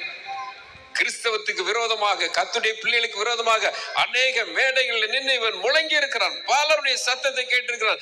people were applauding on him. ரொம்ப அவனுக்கு கைத்தட்டி ரொம்ப வரவேற்பு கொடுத்து அவனை ரொம்ப ஆச்சரியமா அவனை பார்த்திருக்கிறாங்க. இப்போ ஒரு சத்தத்தை கேட்டான், ஒரு ஒளியை கண்டான். அல்லேலூயா. அல்லேலூயா. அடுத்தது, இந்த சத்தத்தையும் ஒளியையும் கேட்ட உடனே அவனுக்குள்ள என்ன மாற்றம் நடந்துச்சுன்னு பாருங்க. 6வது வசனம். அதற்கு அவன் அவன் நடுங்கி திகைத்து ஆண்டவரே நான் என்ன செய்ய சித்தமாய் இருக்கிறீர் என்றார். ஆண்டவரே போதும். ஆண்டவரே. அல்லேலூயா. ஆண்டவரே. சொல்லுங்க. சத்தமா சொல்லுங்க. ஸ்தோத்திரம். முதல்ல வெளிச்சத்தை கண்டான், ஒரு வெளிச்சம், ஒரு வார்த்தை. இப்ப அவன் சொன்ன ஒரு ஒளி, ஒரு வார்த்தை. இப்ப அவன் சொன்னது ஆண்டவரே. அல்லேலூயா. அருமையான தேவனுடைய பிள்ளைய, உன்னை ஒடுக்கிறதுக்கு யாராவது வராங்களா? உன்னை நெருக்கிறதுக்கு யாராச்சும் வராங்களா? உன்னை பிடிக்கணும்னு யாராச்சும் வராங்களா? உனக்கு விரோதமா எழும்புகிறவர்களுக்கு ஆண்டவர் ஒரு வார்த்தை பேசினா போதும். அல்லேலூயா. ஒரு ஒளி அனுப்புனா போதும், ஒரு முறை அவன் கண்ணு திறந்தா போதும். அல்லேலூயா. உன்னை நசுக்குகிறவர்களை ஆண்டவர் எழுப்பி விட்ட சபையை அவன் முடக்கிறதுக்காக வந்தா. அல்லேலூயா. ஆண்டவர் அவனை முடக்கி கீழே பட்டு சொல்றாரு, நீ துன்பப்படுத்துகிற கிறிஸ்து நானே. அவன் திகைக்கிறான், அப்படியே விழிபதுங்கி நிற்கிறான், கேட்கிறான், ஆண்டவரே. என்ன சொல்லணும்? நான் என்ன செய்ய சித்தமா இருக்கிறீர்? அல்லேலூயா. அவன் சொன்ன ஒரே ஒரு வார்த்தை, முதல்ல ஆண்டவரே. இப்போ இதுவரைக்கும் அவன் எழுப்பி நிறுத்தப்பட்ட சீயோனை என்ன செய்யறான்? அழிக்க வரான். எதுக்கு வந்தான்? எருசலேமிலிருந்து நிருபங்களை பெற்று தமஸ்குவுக்கு போறான். போற வழியில எங்கெல்லாம் சபை இருக்கோ, எங்கெல்லாம் சீயோன் இருக்கோ, எங்கெல்லாம் சீயோன் குமார்த்திகள் இருக்கிறார்களோ அவர்கள் எல்லாம் அழிக்க போகும்போது, அந்த சீயோன் குமார்த்திகள் யார்? தேவனாலே எழுப்பி நிறுத்தப்பட்டவர்கள். அல்லேலூயா. சீயோன் குமார்த்தி யார்? தேவனாலே எழுப்பி நிறுத்தப்பட்டவள். அந்த சபையை துன்புறுத்துறதுக்காக, அந்த திரும்பவும் அழிப்பதற்காக இவன் போகும்போது ஆண்டவர் அவனை அடிச்சுக்கல போடுறாரு. அல்லேலூயா. அன்றைக்கு அவன் புரிந்து கொண்டான், ஆண்டவரே. அவன் ஆண்டவரேன்னு கூப்பிட்ட உடனேயே அவன் சீயோன் குமாரத்தியா மாறிட்டான். அல்லேலூயா சொல்லுங்களேன். அல்லேலூயா. அவன் ஆண்டவரேன்னு கூப்பிட்ட உடனே அவனுக்குள்ள ஒரு மனமாற்றம். அவனுக்குள்ளால வந்து, நான் என்ன செய்ய சித்தமா இருக்கிறேன். ஆண்டவர் என்ன சொன்னாரு? அடுத்த வசனம். அதற்கு கர்த்தர் நீ எழுந்து பட்டணத்துக்குள்ளே போ. நீ செய்ய வேண்டியது. அல்லேலூயா. ஆமென். அல்லேலூயா. பாருங்க, ஒரு வார்த்தையை கேட்டு கீழே விழுந்தவன் ஆண்டவர் அறிந்து கொண்டான். இன்றைக்கு அவன் குருடன் ஆனான்னு வசனம் சொல்லுது. அவனுக்கு கண்ணு தெரியல, ஆனா கர்த்தரை பார்த்தான். அல்லேலூயா. அவன் குருடனாய் மாறினான். அந்த ஒளியை பார்த்தபோது அவன் குருடனாய் மாறினான். ஆனால் அந்த குருட்டாட்டமான நிலைமையில் அவன் கர்த்தரை பார்த்தான். அவன் சொல்லுகிறான், ஆண்டவரே, நான் என்ன செய்ய சித்தமா இருக்கிறேன். அவன் ஆண்டவரே அர்ப்பணித்த அந்த நேரத்துல அவன் சீயோன் குமாரத்தியாய் மாறுகிறான். ஆண்டவர் அவனை பார்த்து சொல்றாரு, நீ எழுந்து பட்டணத்துக்குள்ள போ. கண்ணு தெரியாதவன் எப்படி நடக்க முடியும்? கண்ணு தெரியாம இருந்தாலும் நீ கர்த்தரை பார்த்தா நடக்க முடியும். ஹல்லேலூயா. நீ ஆண்டவரை அறிந்து கொண்டால் நடக்க முடியும். ஐயோ, எனக்கு தெரியலையே, எங்க போகணும்னு தெரியல, என்ன செய்யணும்னு தெரியல, எங்க வேணாலும் நீ போக முடியும். அருமையான தேவனுடைய பிள்ளைகளே, 19 வயசு 20 வயசுல எல்லாம் நான் எங்கேயுமே தெரியாத, எதுவுமே முன்ன பின்ன தெரியாத இடங்களுக்கெல்லாம் அநேக நேரங்களில் நான் பிரயாணப்பட்டிருக்கிறேன். வேலை தேடி அநேக இடங்களுக்கு போயிருக்கிறேன். ஓசூருக்கெல்லாம் போய் பெரிய பெரிய கேட்டு, பெரிய பெரிய கம்பெனிஸ், அங்கெல்லாம் உள்ள யாருமே என்ட்ராக முடியாது. ஆனா எனக்கு வேலை கிடைக்கும்னு சொல்லி ஒவ்வொரு கம்பெனிக்குள்ளாலையும் ஏறி இருக்கிறேன். நீ அறியாத இடத்துக்கு ஆண்டவர் உன் கூட இருந்தாருன்னா, கண்ணு தெரியாம இருந்தாலும் நீ எழுந்து பிரவேசிக்க முடியும். ஹல்லேலூயா. நீ சீயோன் குமாரத்தியாய் மட்டும் இருப்பாயானால் போதும், ஆண்டவர் உன்னை எந்த இடத்துக்கு கொண்டு போவார். பிள்ளைகளை பத்தி பயப்படாதீங்க, பிள்ளைகளை வெளியே அனுப்புறதுக்கு பயப்படாதீங்க. ஆண்டவரை நம்பி அவர்களுக்குள்ளால் ஆண்டவர் இருக்கிறாரா, நீங்க தைரியமா அனுப்புங்க. எங்க வேணாலும் போனாலும் கர்த்தர் அவர்களை பாதுகாப்பார். ஹல்லேலூயா. யாரோ உங்களோடு கூட இருக்கிறவர் ஆண்டவர். நம்மோடு, நம்ம சீயோன் குமாரத்திகள் நாம எழும்பணும். ஹல்லேலூயா. கர்த்தருக்கு மகிமை உண்டாவதாக. கர்த்தருக்கு மகிமை உண்டாகட்டும். அவன் எழும்பனா எரிகோ வீதி ஆண்டவரை அறைஞ்சிச்சு. இன்னும் ஆழமா உள்ள போக விரும்பல. அவன் எழும்பின போது, அவன் எழும்பி போனான். எங்க, எந்த பட்டணத்துக்கு போனான்? பக்கத்துல இருக்கிற அனனியா தீர்க்கதரிசி ஆண்டவர் அனுப்புறாரு. போப்பா, அவன் ஒருத்தர் இருக்கிறான், அவன் கண்ணை திறக்கணும். அவன் உள்கண் திறந்துருச்சு, அவன் ரட்சிக்கப்பட்டுட்டான், ஆண்டவரேன்னு கூப்பிட்டுட்டான். இப்போ அவன் என்ன செய்யணும்? அவன் கண்ணு திறந்து எரிகோல போய் பிரசங்கம் பண்ணணும். ஆமென். ஹல்லேலூயா. அருமையான தேவ பிள்ளையே, நீ எழும்புனா எரிகோ அறிவிக்கப்படும். நீ எழும்பும் போது எரிகோ வீதிகள் கர்த்தரை அறியும். நீ எழும்பி நடக்க ஆரம்பிக்கும் போது எரிகோவில் இருக்கிற ஜனங்கள், இவன் தான் அன்றைக்கு கீழே விழுந்தவென்று ஆண்டவரை மகிமைப்படுத்துவார்கள். இன்றைக்கு நீ கர்த்தருக்கு முன்பாக போய் நிற்க வேண்டுமானால் நீங்களும் நானும் எழும்பி தாகணும். ஹல்லேலூயா. நீங்க எழும்பாத வரைக்கும், நான் எழும்பாத வரைக்கும் தேவ ராஜ்யம் பிரசங்கிக்கப்பட முடியாது. எரிகோ கோட்டை உடைக்க முடியாது. ஆமென். ஹல்லேலூயா. எரிகோவின் வீதிகள் ஆண்டவரை அறிய வேண்டுமானால் சீயோன் குமாரத்தி எழும்பி ஆக வேண்டும். ஆண்டவர் சொல்றாரு, நீ எழுந்து. கண்ணு தெரியாத அவனுக்கு, கண்ணு தெரியாம தான் விழுந்து கிடக்கிறான். ஆனா ஆண்டவர் அவனை பார்த்து என்ன சொல்றாரு? எழும்பு. ஹல்லேலூயா. எழும்பணும். கர்த்தருக்கு ஸ்தோத்திரம். யோவான் 5வது அதிகாரம், அதுல வாங்க. ஒரு மனிதன் ஆட்டு வாசல் பெதஸ்தா குளம், நம்ம எல்லாருக்கும் தெரிந்த விஷயம்தான். எத்தனை வருஷமா கிடக்குறான்? 38 வருஷம். 38 வருஷம் எங்க கிடக்குறான்? பெதஸ்தா குளத்தண்டையில. அல்லேலூயா. கர்த்தருக்கு ஸ்தோத்திரம். பெதஸ்தா குளத்தண்டையில ஆட்டு வாசல் அருகில கிடக்கிறான். இந்த ஆட்டு வாசலுடைய குணாதிசயம் என்னவென்றால், ஆட்டு வாசலை குறித்து நீங்கள் வாசித்து பார்த்தீங்கன்னா, அங்கதான் பலிக்கான ஆடுகளை விலைக்கு கொடுப்பாங்க, பலிக்கான ஆடுகளை விற்பார்கள். அதுக்கு பக்கத்துல ஒரு குளம், அதுக்கு பேரு பெதஸ்தா குளம். அங்கே 5 மண்டபங்கள் உண்டு. அந்த 5 மண்டபத்துல எந்த மண்டபத்துல இவன் படுத்திருந்தானோ தெரியாது. எத்தனை வருஷமா? 38 வருஷமாக. இந்த 38 வருஷமாய் படுத்திருக்கிற இந்த மனுஷனுக்கு என்ன எதிர்பார்ப்பு இருந்திருக்கும்? அந்த குளத்தண்டையில யாரு படுத்திருந்தாலும், எப்பேற்பட்ட வியாதிகளை உடையவர்களா இருந்தாலும், சில வேளை, எப்போ சில வேளை ஒரு தூதன் வந்து அந்த குளத்தை கலக்குவான். கலக்கும் போது யார் முதல்ல அந்த தண்ணிக்குள்ளால இறங்குவார்களோ அவர்கள் எப்பேற்பட்ட வியாதி உடையவர்களா இருந்தாலும், அல்லேலூயா, என்ன வியாதியா இருந்தாலும் சரி, ஹார்ட் அட்டாக், கொலஸ்ட்ரால், என்ன பிரச்சனை எல்லாம் அன்னைக்கு இருந்தோம் நமக்கு தெரியாது. அல்லேலூயா, எந்த வியாதியா இருந்தாலும் அவன் காலில் தண்ணி வச்சுட்டான்னா அந்த குளத்துல யாரு, நல்லா கவனிச்சிருக்கீங்களா? ஓட்டு பந்தயத்துல ஓடும்போது அந்த ஒரு மைக்ரோ செகண்ட்ல, ஒரு மைரிலையில யாரு முன்னாடி பின்னாடி வராங்கன்றது கண்டுபிடிக்கிறது ரொம்ப கஷ்டம். இப்ப எல்லாம் மிஷின் இருக்கு, ஸ்கேன் இருக்கு, அதெல்லாம் வச்சுதான் கண்டுபிடிக்கிறாங்க. அந்த மைக்ரோ செகண்ட்ல ஒருத்தர் முன்னாடி போயிடுவாரு. இங்கேயும் அதுதான் நடக்கும். எப்பெல்லாம் தூதன் வர்றாரோ அங்க ஒரு பயங்கரமான ரன்னிங் ரேஸ் நடக்கும். அல்லேலூயா, தூதன் வரும்போதெல்லாம் ஒரு பயங்கரமான ரன்னிங் ரேஸ். அங்க பிரச்சனை, பரலோகம் ஸ்கேன் பண்ணும்.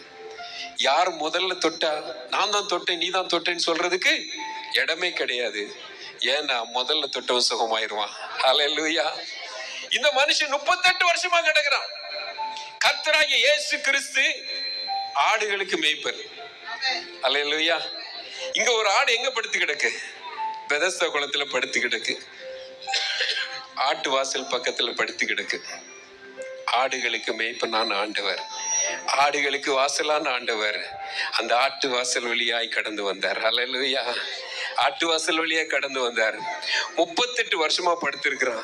இவர் பிதாவுடைய மடியில செல்ல பிள்ளையா இருக்கும் போதே இவன் படுத்திருக்கிறத பார்த்துட்டு இருக்கிறாரு. அல்லேலூயா, அருமையான தேவ பிள்ளை, நீ படுகிற கஷ்டம், உபத்திரம் எல்லாம் இயேசு கிறிஸ்து பிறப்பதற்கு முன்பாகவே அவருடைய மடியில இருக்கும் போதே இங்க பெதஸ்தா குளத்துல ஒருத்தன் இருக்கிறான். அவனை என்னைக்காவது நாம் போய் விடுதலை ஆக்க வேண்டும் என்பது இயேசுடைய திட்டமா இருந்தது.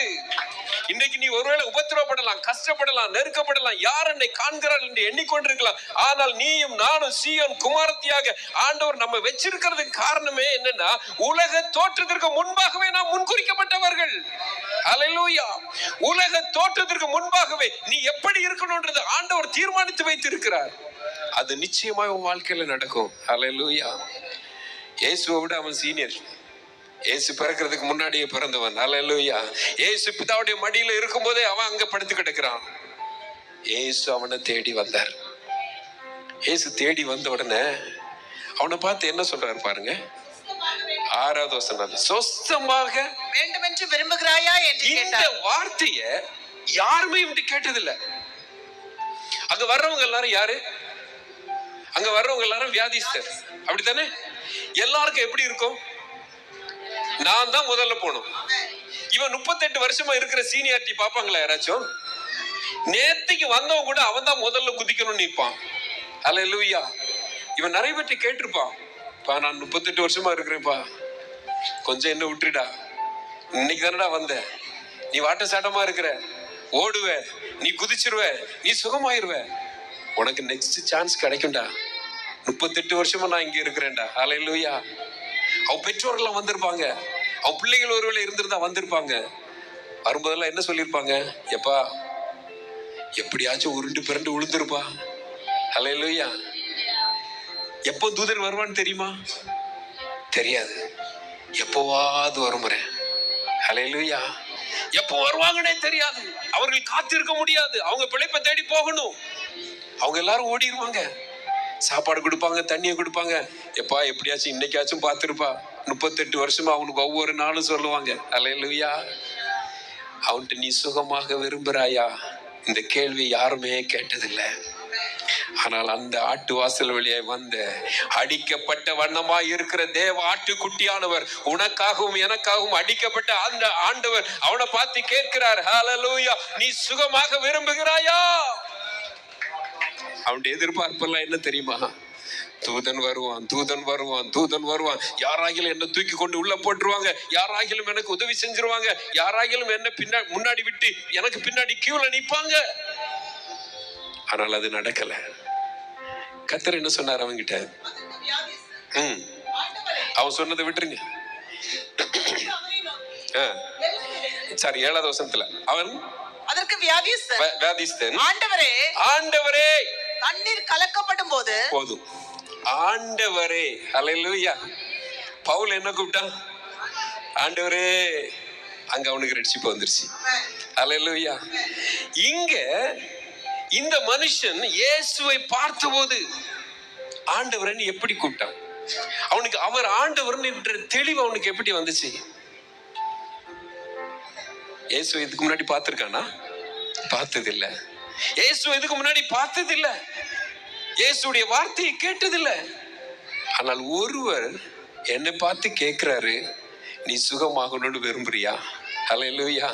இந்த சத்தத்தை அவன் இதுக்கு முன்னாடி ஒரு இடத்துல கேட்டதில்லை. இந்த சத்தத்தை கேட்ட உடனே அவனுக்குள்ளால ஒரு ஆக்ஷன் நடக்குது. அவனுக்குள்ளால ஒரு எண்ணம் வருகிறது. இப்படி கேட்கிறவர் ஆண்டவராகத்தான் இருக்க முடியும். வேற யாரும் இப்படி கேட்க முடியாது. அல்லேலூயா. அருமையான தேவ பிள்ளையே, மற்றவர்களை பார்த்து நீங்க சொஸ்தமாக விரும்புகிறாயா, உனக்காக நான் ஜெபிக்கட்டுமா என்று சொல்லுகிற வார்த்தையை கேட்பதற்கு ஜனங்கள் இன்றைக்கு காத்திருக்கிறார்கள். நீங்களும் நானும் அதை செய்யும்படியாக ஜனங்கள் காத்திருக்கிறார்கள். ஆண்டவர் அவன் ஆண்டவர் பார்த்து சொல்றான், ஆண்டவரே, நான் போறதுக்கு முன்னாடி வேற யாராச்சும் போயிடுறாங்க, எனக்கு உதவி செய்வதற்கு யாருமே இல்லை. அல்லேலூயா. எல்லாராலும் கைவிடப்பட்ட நிலைமை, பிள்ளைகளால கைவிடப்பட்ட நிலைமை, உறவுகளால கைவிடப்பட்ட நிலைமை, அவனுக்காக காத்திருக்க யாரும் இல்லை. அவன் தூதனுக்காக காத்திருந்த அந்த வேளையில கர்த்தர் அவனை தேடி வந்தார். இன்னைக்கு நீ வேற யாருக்காகவும் காத்து கொண்டிருக்கலாம், ஆனால் கர்த்தர் உனக்காக காத்திருக்கிறார். உன்னை அறிந்தவர் ஆண்டவர் உனக்கு முன்பாக வந்திருக்கிறார். அவர் அவனை பார்த்து சொல்றாரு, எழும்பு எழும்பு. 38 வருஷமா படுத்திருக்கிறான். எப்படி எழும்புவான்? எழும்ப முடியுமா? அல்லேலூயா. 10 நாள் 15 நாள் ஒரு சின்ன ஆபரேஷனால நீங்க ஹாஸ்பிட்டல்ல படுத்திருந்தீங்கன்னா, அந்த எலும்பு முறிவெல்லாம் ஒட்டின பிறகு டாக்டர் சொல்றாங்க, பிசியோதெரபியை பாருங்க. அல்லேலூயா. You consult physiotherapist. அவங்க கொஞ்சம் மாலிஷ் எல்லாம் பண்ணுவாங்க, கொஞ்சம் மசாஜ் எல்லாம் பண்ணுவாங்க, கொஞ்சம் எக்ஸசைஸ் எல்லாம் பண்ணுவாங்க. உடனே உன் கையெல்லாம் நிமிராது. அல்லேலூயா. 38 வருஷமாய் கிடந்த ஒருவன், 38 வருஷமாய் எழும்ப முடியாம கிடந்த ஒருத்தனை ஆண்டவர் எழும்புன்னு சொன்ன போது, இவன் எழும்புனதுனால சொஸ்தமானானா, அவன் சொஸ்தமானதுனால எழும்புனானா? அல்லேலூயா. எப்படி? எழும்புனதுனால சொஸ்தமானானா, சொஸ்தமானதுனால எழும்புனானா? அப்படியா? கர்த்தருக்கு ஸ்தோத்திரம். ஆண்டவர் அவன்கிட்ட என்ன சொன்னாரு? சொஸ்தமாகுன்னு சொன்னாரா, எழும்புன்னு சொன்னாரா? எழுந்திரு. அல்லேலூயா. அவன் ஆண்டவரை கூப்பிட்டதுக்குள்ளாலே அவனுக்குள்ளால ஒரு பயங்கரமான விசுவாசம் வந்துருச்சு. இவர் சொன்னா நம்ம செய்யணும். அல்லேலூயா. பவுலுக்குள்ளால ஒரு விசுவாசம் வந்துச்சு. எழும்பு, பட்டணத்துக்குள்ளால போ. இவர் சொன்னா நான் எழும்பணும், நான் செய்யணும். அவன் குருடன் தான், கண்ணு தெரியாம தான் இருந்தான். ஆனா எழும்புனா, உள்ள போனா ஆண்டவர் அவனுடைய கண்களை திறந்தார். ஹல்லேலூயா. ஹல்லேலூயா. கையை தட்டி ஆண்டவருக்கு மகிமை செலுத்தலாமா? இந்த 38 வருஷமாய் கிடந்தவனுக்கு பிசியோதெரபி தேவைப்படல. ஹல்லேலூயா. அவனை மசாஜ் பண்றதுக்கு யாரும் தேவைப்படல. வைத்தியர் வர வேண்டிய அவசியம் இல்லை. எண்ணெய் போடுறதுக்கு ஆள் வர வேண்டிய அவசியம் இல்லை. 38 வருஷமாய் கைவிடப்பட்டவன் அவனை ஒரே வார்த்தையில அவன் விசுவாசித்தான், அவன் எழும்பினான், அவன் சுகமானான், படுக்கை எடுத்துக்கொண்டு நடந்தான். ஹல்லேலூயா. தேவ பிள்ளையே, நீ வெறுமையாய் அல்ல, நீ படுக்கையை எடுத்துக்கொண்டு நடக்கிற ஒரு நாள் வரும். ஹல்லேலூயா. ஆண்டவர் உன்னை சாட்சியாய் நடத்துவார். ஊரெல்லாம் உன்னை பார்ப்பாங்க, நீ இவன் படுக்கையில கிடந்தவன் அல்லவா, இவன் எப்படி எழும்புகிறான், எப்படி நடக்கிறான். 38 வருஷமாய் அந்த ஆட்டு வாசல்ல நாங்க இவனை பார்த்து இருக்கிறோமே, அந்த பெதெஸ்தா குளத்துல நாங்கள் அவனை பார்த்து இருக்கிறோமே, இவனால எப்படி நடக்க முடியும்? தேவ பிள்ளையை, உன்னை குறித்து ஜனங்கள் சொல்லிக் கொண்டிருக்கலாம், ஆனால் ஆண்டவர் சொல்லுகிறார், நீ எழும்பு. நீ எழும்புனா நிச்சயமாய் நீ படுக்கை எடுத்துக்கொண்டு ஓட முடியும். கர்த்தர் உனக்காக பேசுகிறார். ஹல்லேலூயா. நீ யாராச்சும் வருவாங்க, உதவி செய்வாங்க, தூக்குவாங்கன்னு சொல்லி தூதர்களை பார்த்து கொண்டு இருக்காது. எழுந்திரு. நீ எழும்ப வேண்டிய நாட்களுக்குள்ளாக கர்த்தர் உன்னை அழைத்து கொண்டு வந்திருக்கிறார். ஹல்லேலூயா. நீ சபைக்குள்ளால இருக்கிற, நீ வெளியே இருக்கிற ஆள் அல்ல. நீ ஆண்டவரே என்று கூப்பிடுகிறவள், நீ இயேசுவே என்று கூப்பிடுகிறவர். நீ தான் எழும்பி ஆகணும். நீ எழும்பும் போது அநேகர் தெருவில் இருக்கிறவங்க எல்லாம் ஆண்டவரை பார்ப்பாங்க. ஹல்லேலூயா. பவுல் எழும்புனா எரிகோ பட்டணம் ஆண்டவருக்கு சொந்தமானது. அரபு தேசத்துல பெரிய எழுப்புதல் உண்டானது. இந்த மனுஷன் எழும்புனா, இவன் எழும்பும் போது என்ன நடந்துச்சு தெரியுமா? அநேக ஆசாரியர்கள், வேதபாரகர்கள் இயேசுவை பத்தி அறிந்து கொண்டார்கள். எப்படிடா நடக்கிற? அங்கதான் படுத்திருந்த. அவன் சொன்னான், ஒருத்தர் வந்தாரு, ஹல்லேலூயா, என்னை தூக்குகிற ஒருவர் வந்தார், என்னை எழுப்ப பண்ண வல்லமையுள்ள ஒருவர் வந்தார், தூதன் வரல. எல்லாரும் எதிர்பார்த்துட்டு இருப்பாங்க. தூதன் வந்தானா? கலக்குனானா? உள்ள உருண்டு விழுந்துச்சியா? ஓல்டு பேஷண்ட் எல்லாம் வந்திருப்பாங்கல்ல, பழைய பேஷண்ட். நர்ஸ் எத்தனை பேர் இருக்கிறீங்க? யாராச்சும் நர்ஸ் இருக்கீங்களா? இல்லையா? ஓல்டு பேஷண்ட் அப்படின்னா ஒரு பேஷண்ட் வந்து ஒரு ஹாஸ்பிட்டல்ல ஒரு மாசம் அட்மிட் ஆகிருந்துட்டு திரும்ப வராரு அப்படின்னா அங்க இருக்கிற எல்லா நர்சஸுக்கும் அவருடைய முகம் தெரியும், டாக்டர் எல்லாருக்கும் அவருடைய முகம் தெரியும். இதே மாதிரி 38 வருஷமா எத்தனையோ வியாதிஸ்தர்கள் இவனை பார்த்திருக்கிறாங்க. ஆமென். அவங்க எல்லாரும் என்ன நினைச்சிருப்பாங்க? எப்படியோ உருண்டு விழுந்துட்டா போல இருக்கு. ஹல்லேலூயா. ஆனா உருண்டு விழல, உயர்த்துகிறவர் இறங்கி வந்தார். ஹல்லேலூயா. தூக்குகிறவர் இறங்கி வந்தார். அவனை தூக்கி விடல, அவனை பார்த்து சொன்னாரு, அவன் ஆண்டவரேன்னு அறிந்த மாத்திரத்திலே எழும்புன்னு சொன்னாரு. ஹல்லேலூயா. வெளியே இருக்கிறவனுக்கு தான் தூக்கி விடணும், ஆண்டவர் அறிஞ்சவனை தூக்கி விடுறதுக்கு ஆள் தேவையில்லை. ஹல்லேலூயா. நீங்களும் நாமும் ஆண்டவர் அறிஞ்சிருக்கிறோமா? ஹல்லேலூயா. கர்த்தருக்கு மகிமை உண்டாவதாக. எழுந்து உன் படுக்கை எடுத்துக்கொண்டு நட. யாரால சொல்ல முடியும்? நாம மனுஷிகமா நினைச்சா 38 வருஷமா கிடக்குறானே, நாம கூட விசுவாசத்துல ஒருத்தங்களுக்கு போய் ஜெபம் பண்றோம்னு வச்சுக்கிட்டோமே, என்ன சொல்லுவோம்? மெதுவாப்பா, மெதுவா கையை பிடிச்சு அப்படியே தூக்கி எழும்பு, உன் பெட்டை நான் தூக்குறேன், நீ மெதுவா மெதுவா அப்படி நடந்துட்டேன்னா போதும். ஹல்லேலூயா. உன் பெட்டை கூட நான் என்ன செய்றேன்? தூக்கி கொண்டு வீட்டுல வைக்கிறேன். ஆண்டவர் சொன்னாரு, எழும்பு, உன் படுக்கையை நீ தான் தூக்கணும், உன் படுக்கையை நீ தான் தூக்கணும், நீ தான் எழும்பணும், உன் படுக்கையை நீ தான் தூக்கணும். ஹல்லேலூயா. நல்லா புரிஞ்சுங்க சீயோன் குமாரத்திகளே, சீயோன் குமாரர்களே, நல்லா புரிஞ்சுங்க. உங்க படுக்கையை நீங்க தான் தூக்கணும், நீங்க தான் எழும்பணும். ஏன்னா நீங்க சீயோன் குமாரர்கள், ஆண்டவரை அறிந்தவர்கள். கர்த்தருக்கு மகிமை உண்டாவதாக. அவன் எழுந்ததுனால சொஸ்தமானான், அவன் சொஸ்தன் மானதுனால எழும்பல. ஹல்லேலூயா. கர்த்தருக்கு மகிமை உண்டாவதாக. இன்றைக்கு ஆண்டவருக்கு முன்பாக நீங்க எழும்புனீங்கன்னா பல வியாதிகள் உங்களை விட்டு மறையும், பல வியாதிகள் உங்களை விட்டு மறையும். எனக்கு வியாதி இருக்கு, பிரச்சனை இருக்கு, பிரஷர் இருக்கு, சுகர் இருக்கு, ஃபாஸ்டிங் பண்ண முடியல, போக முடியல, நடக்க முடியல, நடந்தா கால் வலிக்கு. நீ நடந்தா உன் கால் வலி மாறும். கர்த்தருக்காக நடந்து பாரு. ஆண்டவர் சொல்றாரு, நீ நட, நீ எழும்பு, நீ குணமாவாய். கர்த்தருக்கு ஸ்தோத்திரம். ஒரு மகா பெரிய வீரன் இருந்தான். 450 பேரை சிறைபிடித்து கொன்று போட்டவன், எசபேலின் திட்டங்களை சிதறடித்தவன். அவனை குறித்து எழுதப்பட்டிருக்கிறது 1 ராஜாக்கள் 19வது அதிகாரத்துல. கர்த்தருக்கு ஸ்தோத்திரம். எடுத்து வாசிக்கலாமா? 1வது அதிகாரத்துல